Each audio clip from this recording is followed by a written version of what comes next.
The year is 2025, and here you are. Killing yourself to pay the rent, just to have a simple roof over your head, struggling to buy even the bare minimum at the grocery store. Because the 3,000 reais salary you swore would solve your life actually made you realize that it barely covers the basic bills. You're also feeling deeply tired and physically, mentally, and emotionally exhausted. Your body is asking for rest and your mind is asking for peace. Your connection with good feelings has disappeared. You know that genuine joy and enthusiasm when you wake up to a new sunny day on a random Sunday with the sound of birds in the morning? When you were a child, you never knew what it was like to feel something like that again.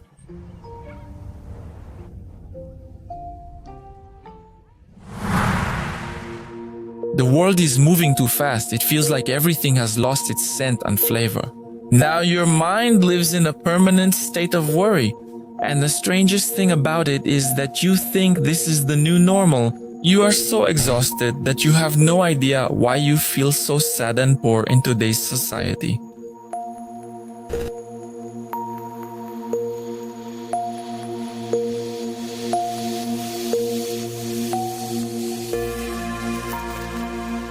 You've probably seen this meme on the internet before, and even though it's a meme, it brings a deep truth through humor. I don't know about you, but I've asked myself that many times. How did my father, who worked all kinds of jobs and then became a factory worker in a textile plant, manage to buy a house outright and together with my mother raise 4 children? The fact is that our parents, both from Generation Z and the Millennials, were born between 1946 and 1964. They are known as baby boomers because they were born after the end of World War II, a time when there was a, let's say, boom of babies, meaning an increase in the birth rate. So that's why the term baby boomers. The truth is they were the luckiest and wealthiest generation that ever existed. That's what Allianz says in its Global Wealth Report of 2024. They were born at a very advantageous time in human history, in the sense that the world's macroeconomic scenario was very favorable for building wealth. Allianz shows that they lived in a unique moment in human history, when there was powerful economic growth combined with a cheap real estate market and a booming stock market. You can ask your older relatives. Even with underemployment, many managed to get ahead in life. People practically bought land in exchange for cattle and cows. Not everyone is rich, but overall, they managed to achieve great wealth. To give you an idea, American baby boomers currently make up 20% of the United States population. And yet, they hold 52% of the net wealth, $76 trillion. Meanwhile, the next generation, the millennials, have earned the title of being poorer than the previous generation. Since up until 2020, they owned a meager 4.6% of the wealth in the United States.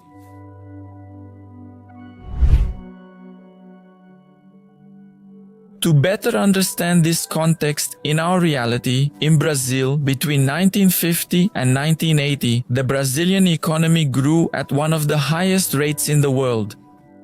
Definitely Brazil, at that time, stopped being just an agricultural country. During this period, the Itaipu hydroelectric plant was built. My father worked on it, and during that time, Petrobras was founded, now the largest company in our country. As Brazil urbanized, its industry and service sectors grew rapidly.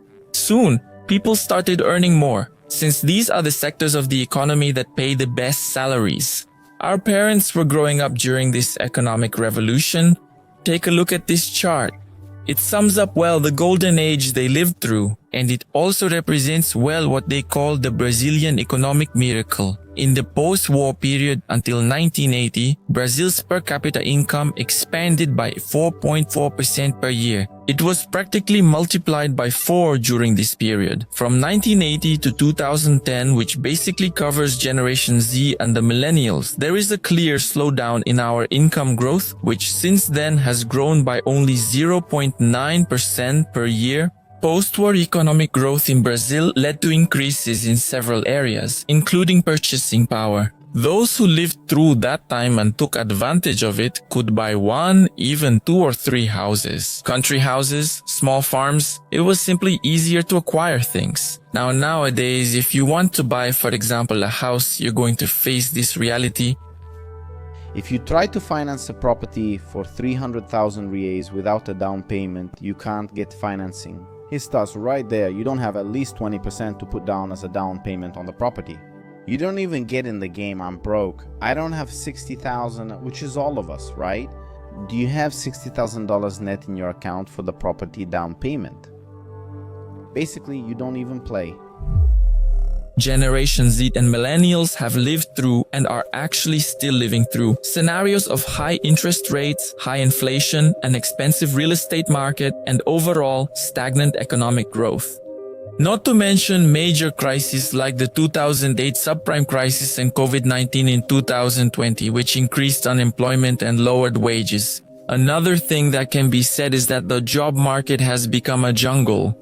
You've likely seen a similar job opening before. Requirements: fluent English, 3 years of experience, international experience with specialization in XYZ. Salary, $, 2,500 plus benefits, including a meal allowance of $, 750 transportation voucher and co-participation health plan. It's almost a joke, but in Brazil, this is more common than it seems.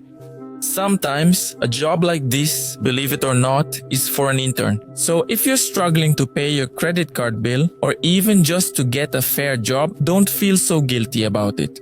To a large extent, external factors are the reason for this feeling that everything is harder, everything is more expensive. Be aware that we're in a different economic moment. But aside from money problems, have you ever stopped to think about where those thoughts that echo in our heads come from? I'm falling behind. What will become of my future? I'm dead tired, but I need to produce more. Have you ever wondered where this agony that bothers you comes from? To the point of feeling guilty for taking some leisure time during your break or rest?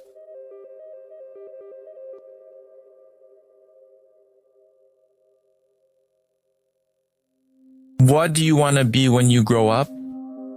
I remember perfectly the teacher going from student to student and asking that question. Each child would answer excitedly with some prestigious profession. I want to be an astronaut, I want to be a veterinarian, I want to be an engineer. To be honest, I don't even remember what I answered, but it was some high-status profession. But deep down, what I always wanted was to be happy and change my family's life. Today, with a more mature mindset, I realized that this question, although innocent, is loaded with what the philosopher Byung-Chul Han calls the society of fatigue. For a long time in my life, I felt an enormous internal pressure to become someone in life, to succeed in life. This, for a long time, disturbed my soul. My state of mind was always in deep discontent, a feeling of dissatisfaction and of being left behind. No matter how hard I tried, I ended up shutting myself off from this feeling and thought it was an unresolved problem, solely and exclusively mine, until I realized that this is actually a chronic feeling and one that is abundant in many people around the world. The South Korean philosopher Byung-Chul Han, in my opinion, made a spot-on diagnosis of our society. We are sick in the head, on the edge of stress.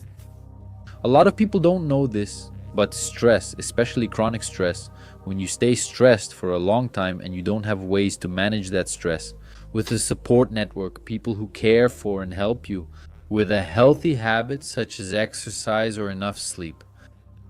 If the stress persists, it tends to make the person depressed. Not too long ago, during the rise of the Industrial Revolution, Michel Foucault interpreted that at that time, we were a disciplinary society. We were watched and trained in schools, in factories, and all the strictness of discipline was applied precisely for the training of society.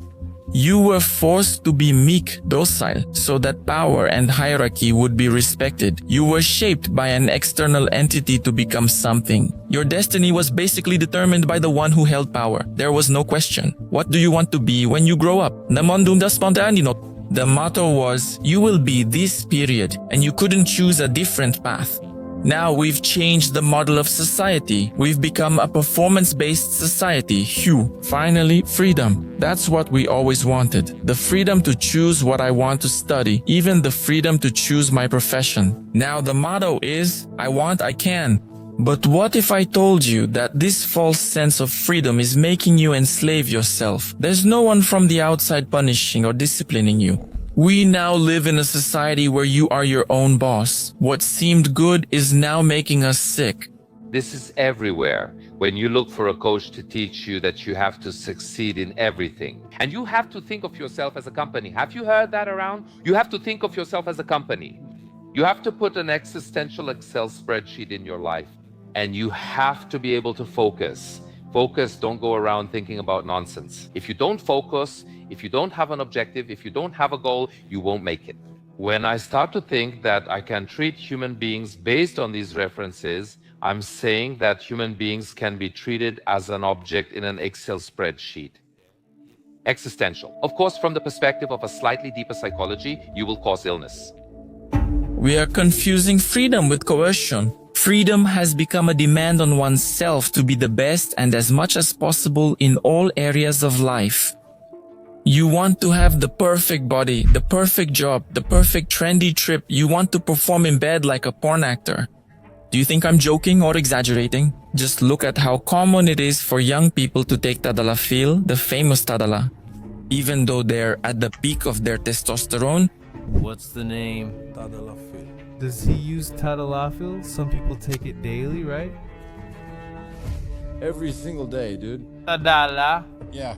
What's that, man? I see young people taking 5 to 10 milligrams of tadalafil daily. It's become a craze.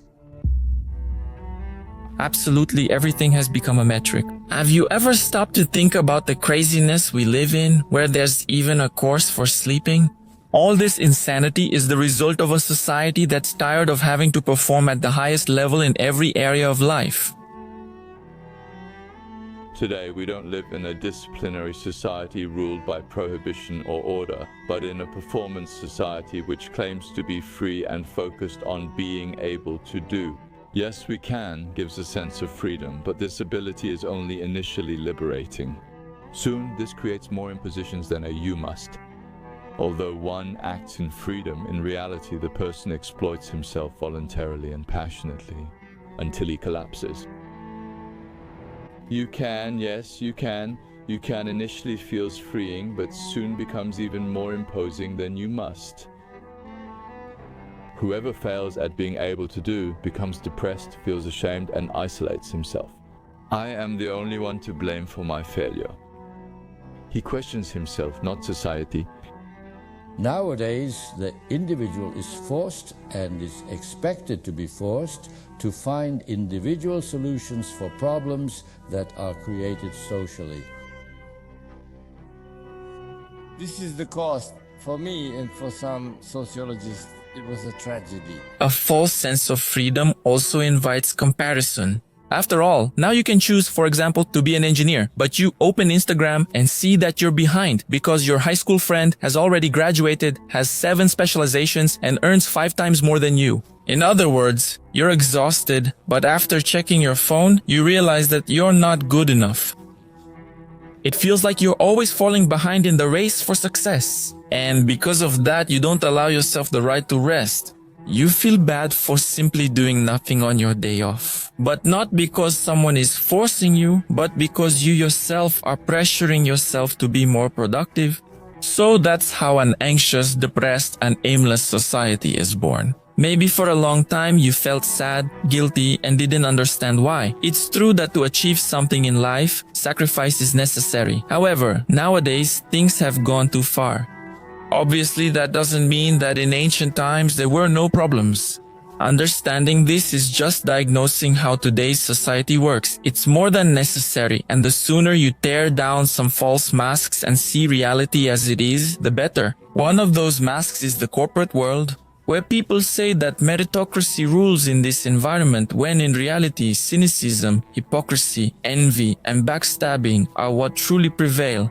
I think meritocracy is the liberal utopia, just like equality is the socialist utopia.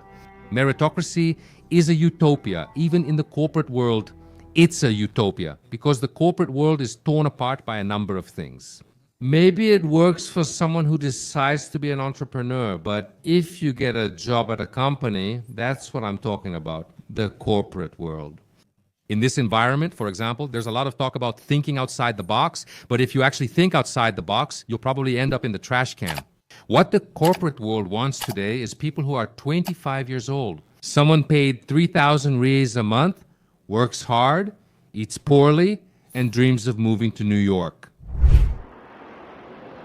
Aristotle and so many other philosophers discovered a long time ago that a life based only on producing is doomed to be depressing. Leisure and contemplative life are absent from people's lives nowadays. Everyone is super busy and has no time for themselves. Nietzsche said that society comes down to free men and slaves. Anyone who lacks 2/3 or 66% of their day free from work is a slave. Whether he's a worker, a laborer, a manager, it doesn't matter if he's a doctor or even a self-employed entrepreneur. But notice how this thought, this phrase from Nietzsche is completely different from our reality. Notice, for example, how choosing not to work overtime and having some time for yourself or your family will make people judge you, as if they were saying, lazy, not dedicated enough, wants to leave on time as if it's nothing. Socrates also reflected on the need to be careful about the emptiness of a life that is too busy. The pace of life these days has completely lost control.